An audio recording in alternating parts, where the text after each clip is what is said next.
नमस्कार। महामना परिवार के यूट्यूब चैनल में आप सभी का हार्दिक स्वागत है। आइए हम देखते हैं आज 12 फरवरी के करंट अफेयर्स। क्वेश्चन नंबर 1 है, हाल ही में किस देश ने अपने 10 वर्षीय अंतरिक्ष कार्यक्रम की घोषणा की? तो इसका सही जवाब है तुर्की। तुर्की के राष्ट्रपति रेसेप एर्दोगन ने अंतर्राष्ट्रीय सहयोग के साथ अपने अंतरिक्ष यात्रियों को अंतरिक्ष में भेजने का लक्ष्य रखा है।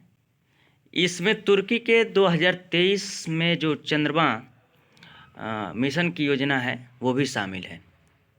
तुर्की पश्चिमी एशिया का एक देश है जिसके उत्तर में काला सागर जबकि दक्षिण और पश्चिम में भूमध्य सागर है। आगे प्रश्न नंबर 2 है, किस खिलाड़ी ने अपने करियर में तीसरी बार एलन बॉर्डर मेडल जीता है? तो ये ऑस्ट्रेलियाई उदीयमान खिलाड़ी हैं, बेहतरीन बल्लेबाज स्टीव स्मिथ। इन्हें अपने करियर में तीसरी बार एलन बॉर्डर मेडल मिला है। आगे प्रश्न नंबर 3 है, हाल ही में किस देश ने सोयूज सेकेंड वाहक रॉकेट का उपयोग करके दुनिया के 40 उपग्रह लॉन्च करने का फैसला किया है? तो इसका सही जवाब है रसिया। रूस की अंतरिक्ष एजेंसी है रोसकॉस्मोस, जिसने दुनिया के 40 उपग्रहों को लॉन्च करने का फैसला किया है, जो सोयूज सेकेंड रॉकेट से इन उपग्रहों को प्रक्षेपित करेगा।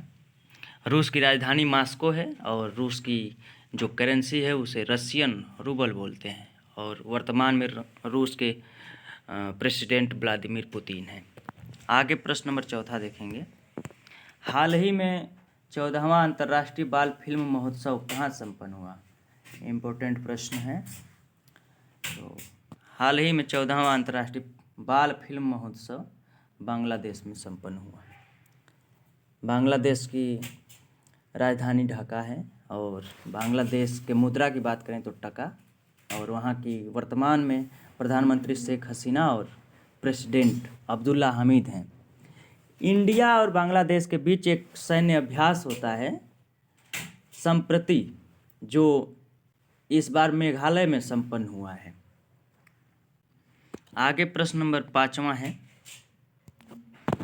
हाल ही में वार ऑन ड्रग्स अभियान किस राज्य ने शुरू किया है? वार ऑन ड्रग्स अभियान, तो इसका सही जवाब है मणिपुर। मणिपुर में एक लाई हरोबा त्यौहार भी मनाया जाता है। मणिपुर ने पौधों के लिए क्लिनिक खोला है, इस संदर्भ में वो प्रथम राज्य है। और एक दिवस मनाया जाता है मणिपुर में, खोंगजोम दिवस, जो कि 23 अप्रैल को होता है। संयुक्त राष्ट्र ने मणिपुर की एक पहल है खुडोल, उसकी तारीफ की थी, इसकी सराहना हुई थी। ये मणिपुर की ही एक पहल थी। मणिपुर की राजधानी इम्फाल है और वर्तमान में मणिपुर के जो सीएम मुख्यमंत्री हैं एन बीरेन सिंह हैं और वहाँ के गवर्नर नजमा हेपतुल्ला हैं। आगे प्रश्न नंबर 6 देखेंगे, हाल ही में कौन सा देश विश्व सतत विकास शिखर सम्मेलन 2021 की मेज़बानी करेगा? तो ये अपना देश भारत है जो विश्व सतत विकास शिखर सम्मेलन 2021 की मेज़बानी करेगा। सस्टेनेबल डेवलपमेंट जो गोल हैं कुल 17 हैं, जिन्हें 2030 तक हासिल करने का लक्ष्य रखा गया है। आगे प्रश्न नंबर 8 है, माफ़ करिएगा, प्रश्न नंबर 7 है, हाल ही में केंद्र सरकार ने वित्त वर्ष 2021-22 के लिए PMFBY प्रधानमंत्री फसल बीमा योजना के लिए कितनी राशि आवंटित की है? बड़ा ही इम्पोर्टेंट प्रश्न है। इसका सही जवाब है 16,000 करोड़। केंद्र सरकार ने 2021-22 का जो वित्त वर्ष है उसके लिए प्रधानमंत्री फसल बीमा योजना के लिए 16,000 करोड़ राशि आवंटित की है।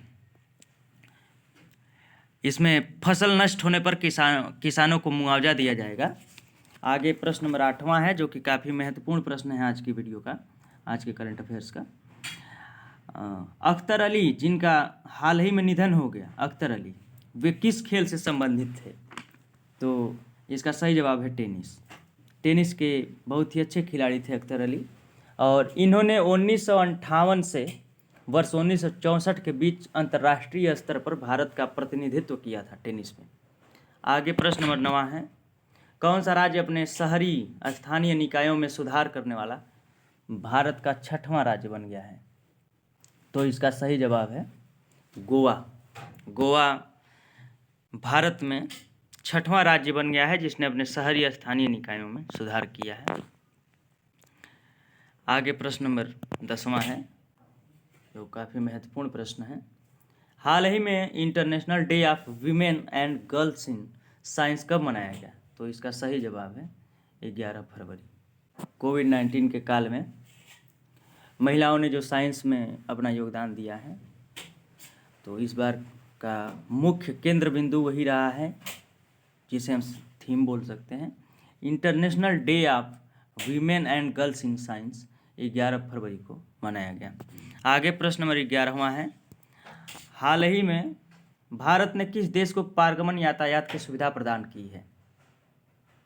तो इसका सही जवाब है नेपाल। नेपाल अब भारत से होकर बांग्लादेश इत्यादि बांग्लादेश तक अपने व्यापार कर सकता है।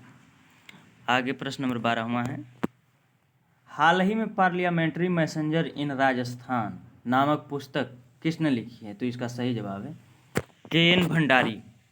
आगे प्रश्न नंबर 13वां है, हाल ही में 300 टेस्ट विकेट लेने वाले तीसरे भारतीय गेंदबाज कौन बने हैं? तो इसका सही जवाब है ईशांत शर्मा।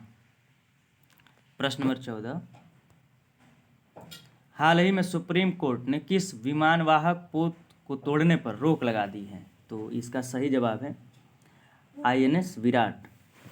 INS विराट वर्ष 1980 ईस्वी में रॉयल ब्रिटिश नेवी से भारत ने इसे खरीदा था और 2017 में नौसेना ने इसे सेवा से हटा दिया था। तो ऐसी योजना थी कि एक प्राइवेट लिमिटेड कंपनी ने इसे खरीद करके म्यूजियम बनाना चाह रही थी, लेकिन सुप्रीम कोर्ट ने हाल ही में इस विमानवाहक पोत को तोड़ने पर रोक लगा दी है। तो इसे याद रखेंगे, ये काफ़ी महत्वपूर्ण प्रश्न है, INS विराट। आगे प्रश्न नंबर 15वां है, हाल ही में किस राज्य ने जल संरक्षण के लिए हर गांव में जल चौपाल की शुरुआत की है?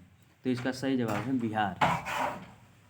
आगे प्रश्न नंबर 16वां, जो कि आज के वीडियो का अंतिम प्रश्न है, खबरों में रहे मध्य प्रदेश के खिलाड़ी अर्जुन वास्कले और बुशरा खान का संबंध किस खेल से है?